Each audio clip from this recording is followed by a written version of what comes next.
Hey noble ones, welcome to Metatron's Academy. Apparently, Italian is the most quoted language, at least according to Plastic Heart, link in the description to the original video. But he asked, why don't you know Italian? Taking the question personally, man. Let's have a look. Italian's the goat, but how do you tackle learning it? Well, look no further because this video will showcase everything you ever needed to know about Italian in under 12 minutes. Standard Italian is almost entirely phonetic. Thank God. What makes things even better is that the consonants you see on screen right now match up one-to-one. But what may have also caught your eye is that a few of them are missing. W was never used. These letters were used by the Romans to write Greek vocabulary, but more importantly, nowadays they're only used in foreign words. And before you tell me it's easier to write K with K than it is with CH, no it isn't! Look at that, that's inappropriate, man. Get away from me! Speaking of H... Believe it or not, always going into the H, I love that already. Believe it or not, actually, we Italians agree with the idea that K-E is easier to spell the sound K than C-H-E. And the reason why I say that is because when we type, or at least, should I? Okay, well, let me rephrase that. This is something you youngsters don't know. When we typed in these, okay, you see, you would pay €1 per message and you had a limited number of characters, which means every Italian in the entirety of the peninsula spelt it K-E. Just so you know. So there is that. H, let's go. Useless letter in Italian. Speaking of H, in Italian, it's used to distinguish between two words that would otherwise sound the same. It's also used to make a hard K and hard G sound in front of E and E. Look at it, capa propagandisti. Look at it, it's beautiful. I'm sure you've done an Italian impression at least once in your life, during which you likely doubled your consonants by accident. Not only is it a key feature of Italian, but you have to remember, these are used to distinguish between words, so if you forget to double this N here, you're going to end up asking somebody how many orifices they have, as opposed to how old they are. What they probably never told you was that there's something called raddoppiamento sintattico. Raddoppiamento fonosintattico, the full name, but he has a good, that's a good pronunciation right there. Let me hear it again. Raddoppiamento sintattico. That's pretty good. Where is he from? He doesn't say. Pretty good pronunciation, man. Congratulations. I appreciate that. Italian is the reason I'm here today. It's my favorite language. This video will give you everything you could possibly need down and packed neatly into one compact 9-minute video. So far, so good. If a word starts with a consonant and has any of these in front of it, the spelling remains the same, but the consonant is doubled. Very true. This one is actually, I'm impressed he knows this. This is actually a little difficult for native Italians too. And that's why you have so many situations where, like, for instance, to give you an example of this, if you write a, and then the name of a city that begins with a consonant, like Brindisi, for instance, or Palermo, Milano, Roma, then this is one of those situations where you do apply the raddoppiamento fonosintattico, you also do after an accent. And so you would say a Palermo, a Milano, a Roma. Believe it or not, there are a lot of Italians, particularly in the north, that don't. They will say a Palermo, a Milano, a Roma, and so you can tell the accent right there. Given people in the south like me apply this to situations where it doesn't or shouldn't exist. So we double too much in the south, and in the north it don't double enough. And so, very good. Gave me trust issues, man. I always heard it, I swear. It's not a casa, it's a casa. Every Italian I asked denied it. No, bro, it's a casa. And then they literally say a casa. That's actually funny. But again, the northerns don't double this one. Like, my dad is from the north, and he would say a casa, so without doubling. But the rest of the country, whether it be Tuscany, the Rome area, all the south, we do say either a casa or a casa, as the S changes depending on where you're from, of course. Why did you gaslight me? Standard Italian has 7 vowels. Yes. In practice, though, most Italians can tell the difference, but simply ignore it, particularly in the north. Sometimes they're all closed, sometimes they invert them. Well, I've decided to personally humiliate myself and attempt to pronounce the difference for you the way I understand it. I'm not sure what he means by the north. Of course, there is comedy involved, but I wonder, we'll see how he does it, and I'll grade him. I'll give him an assessment. But the fact that people ignore it, particularly in the north, no, I disagree, actually. It's Calabria and Sicilia, the south, where it becomes a sistema pentavocalico, so actually people have 5 vowels. But then all other regions do have 7, it's just that those combinations of 7 change. So like in the north, you're correct, when you compare it to Tuscany, or in general Central Italian, then Central Italian and mostly Tuscan Italian will have all the correct open and closed vowels. But in the north, then they will open some vowels like perché instead of perché, which will be the correct, or like the numbers tre instead of tre, which is tre being the correct, or like te, per te. So the rules that you're saying are ignored are also ignored in the south, and usually the only places where the rules are followed are the center north, if you consider Tuscany north, but not the north. So, but the south also ignores them a lot. We just open and close whatever the heck we want, unless you're from those regions that are pentavocalic in nature rather than heptavocalic. Venti, botte. Okay, so Venti. Yeah, that's good. That's a closed e. Venti, e. Let's see this one. Venti. Yeah, that's opened. He did well. So venti is closed. Venti is opened. That's correct. And by the way, it's the difference between 20, venti, and winds, venti. But let's see, I think he made a mistake with the O. This was pretty good, though. For a non-native, it's good. Botte. No, you did it the other way. So the first one, so this one is the open one. So, and this one should be botte, because the accent is grave. The one before, this is botte with a closed. So your phonetic alphabet is correct, but your rendition is opposite. Botte, which is like a barrel where you put wine. It's a botte. Botte. Botte is when you beat someone, and it's open. Hey, do you mind giving us some privacy here? Wait a minute. Remember to like, comment, and subscribe.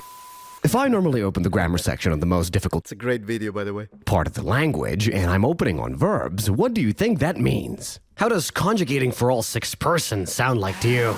The past tense is split into 2 aspects. I am so sorry. It must be awful when you're non-native. I mean, even when you're native sometimes, but...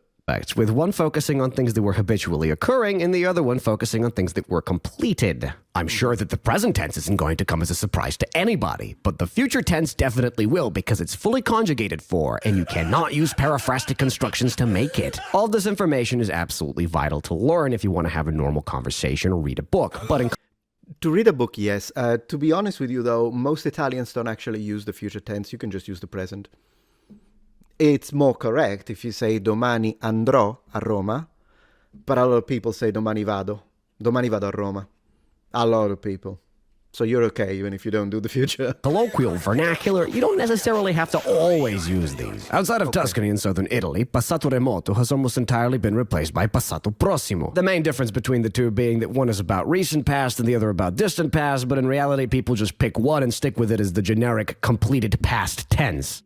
Yeah, that's right. In Sicily, in fact, we use the ultra-distant past for things that happened 5 minutes ago. It's a characteristic of Sicilian, and including when we speak Italian, by the way. So we are fixated with that one.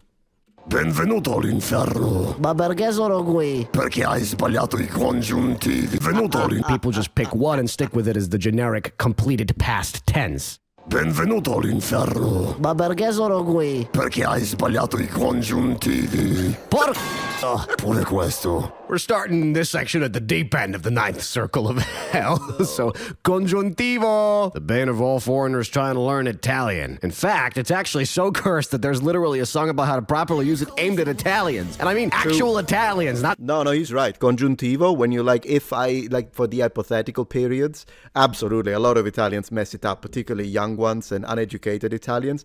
It's a mess. He's so right.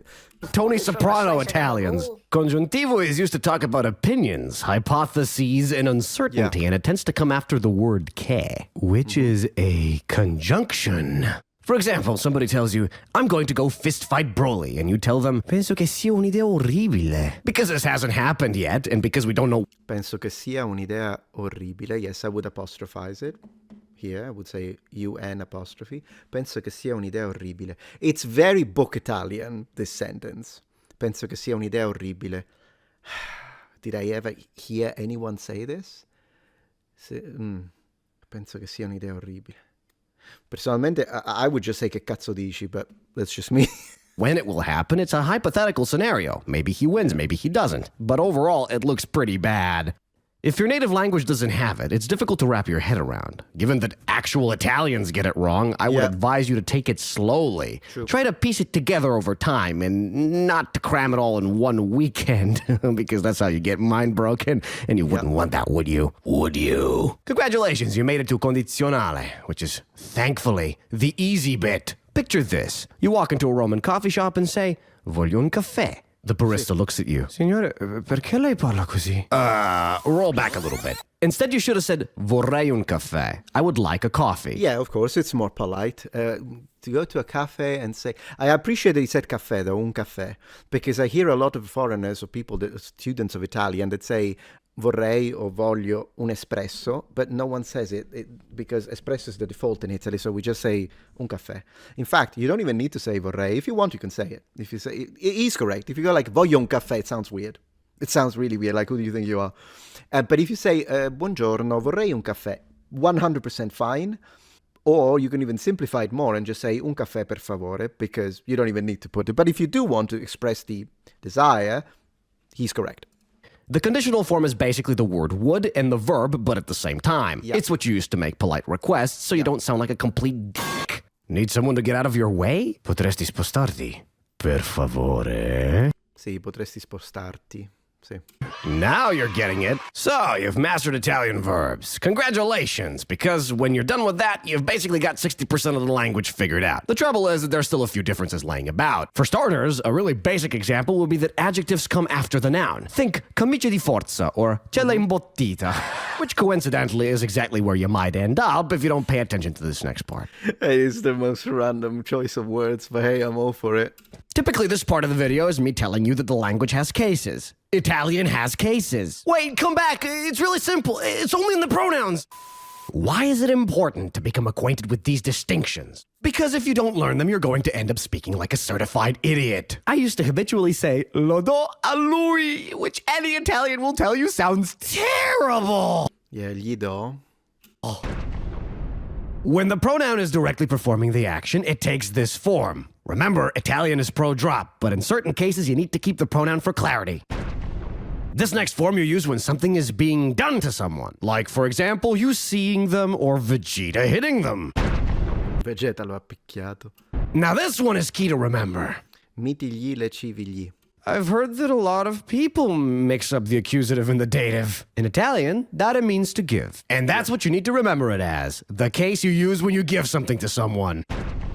Remember to use these with prepositions and these with reflexive verbs. Reflexive means you're doing it to yourself. Italian has gendered nouns. You didn't see this coming. Masculine refrigerators and feminine washing machines. Okay, il frigo, la lavatrice. He's correct. Is that an appropriate joke? Unlike German, where guessing the gender of household appliances is nearly impossible, Oh, that's so funny. in Italian, it's highly predictable. If it ends in O or E, it's masculine. If it ends in A or E, it's feminine. And if it's your finger, God forbid it's your finger.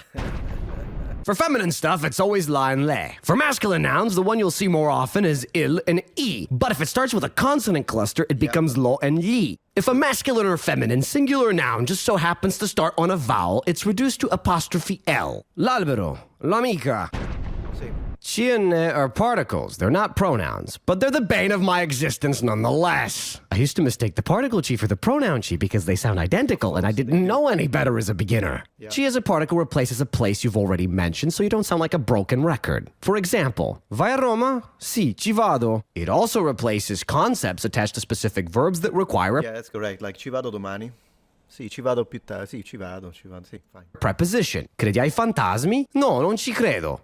If you're talking about quantities and you drop the If you're interested in that, in theory, in standard, it's credo with a closed e, because credo, while a lot of Italians say it naturally, but the distinction is credo with an open e would be the Catholic prayer, whereas credo is the conjugation of the verb credere. That's in standard, however, so once again, nothing wrong with this pronunciation. It's just because it seems like he likes the difference between botte and botte, right? And so here's another one. credi ai fantasmi? No, non ci credo. If you're talking about quantities and you drop the noun, you must insert ne. You cannot just say I have two in Italian. You have to say I have two of them. And now for the most difficult part, it can mean about it or from it. It replaces the topic of conversation or a place you're currently leaving. Hai parlato del problema? Sì, ne abbiamo parlato. Dante è ancora all'inferno? No, ne è uscito. I'm not going to be directly saying any of these things because I just don't want to. However, since these videos intend to expose you to as much of the language as possible, I will have to improvise. One of the most common expressions you're going to hear is Anubis. He's a god, he's a dog. Are you picking up what I'm putting down? And if you make him go from canine to swine, you have Italy's most popular expression of this category. That's in the north. The north are extremely blasphemous. In the south, almost non-existent. And so it's a traditional thing. Like in Sicily, you won't hear it as much. But in the north, when I went, it annoyed me so much that people... Oh, he does say in the south, oh, good. He's explaining it. Good. I appreciate that. Who know from canine to swine, you have Italy's most popular expression of this category. Do not ever say any of these. For those of you who are linguistically inclined and looking to innovate, you can take any household object and combine it with Anubis to make unspeakable phrases that will likely upset your grandmother. And if you're looking for something a little bit less divine, Italian, due to borrowing from the many peninsular languages and cultures, has many means by which to doubt your intelligence. And 1,000 other expressions like accusations of unknown lineage, the invocation of your deceased relatives, and lest we forget, the humble aubergine, the feline of fertility, and a series of verbs. While these are certainly more acceptable than our divinely inspired cohort, combined with the fact I've never met an Italian who hasn't dropped at least a few of them in casual conversation. I would like to say those words are Sicilian, by the way. This is a Sicilian word that became so popular that Italians use it now everywhere. This is Sicilian, my friend. I would advise against using them until you're fluent enough to actually be able to explain yourself if someone calls you out. The only reason why I ever got into linguistics was because I learned Italian one day, and Italians were like, whoa, bro, you're actually kind of good at this. And I was like, wow, maybe I'm not a moron. So big up to the Italian people. And of course, I'd like to thank the viewer. This week... Thank you, brother. Awesome video. Loved it. Thank you for watching.